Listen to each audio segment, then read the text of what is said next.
ఇప్పుడు మరి యొక్క శక్తి ఏ విధంగా పనిచేస్తుంది మనం చూసినట్టయితే వాక్య భాగంలో ప్రతిదీ కూడా విశ్వాసం చేతనే పనిచేస్తాయన్నమాట.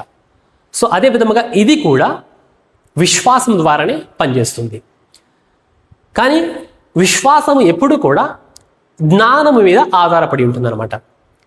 సో మనకు ఏదైనా ఒక విషయంలో జ్ఞానము ఎక్కువగా ఉందనుకో దాని యొక్క లాభం కూడా ఎక్కువగా ఉంటుంది. అదే విధముగా జ్ఞానము తక్కువగా ఉందనుకో దాని యొక్క లాభము కూడా తక్కువగా ఉంటుందన్నమాట. మరి యేసయ్య రక్తము ఏం చేసింది అనేసి దేవునికి తెలుసు. యేసయ్య రక్తం ఏం చేసింది అనేసి అపవాదికి తెలుసు.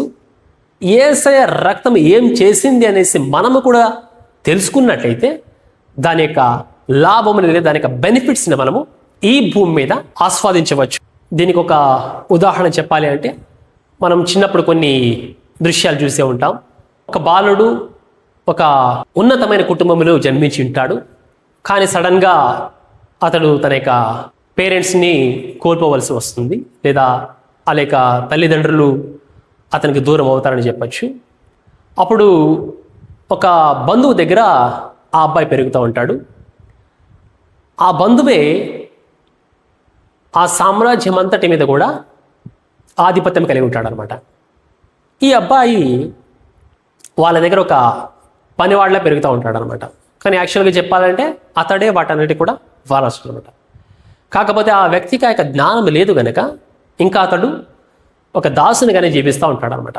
కానీ ఎప్పుడైతే అతనికి నేనే ఇక ఎస్టేట్కి వారసుడిని అనేసి ఒక అవగాహన వస్తుంటున్నదో అప్పుడు అతని జీవితం మారిపోతుంది అనమాట. ఇది కూడా ఒక రకంగా అలాగే అనమాట.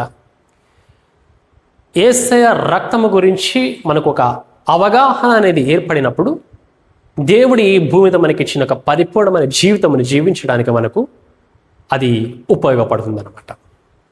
ఆమేన్.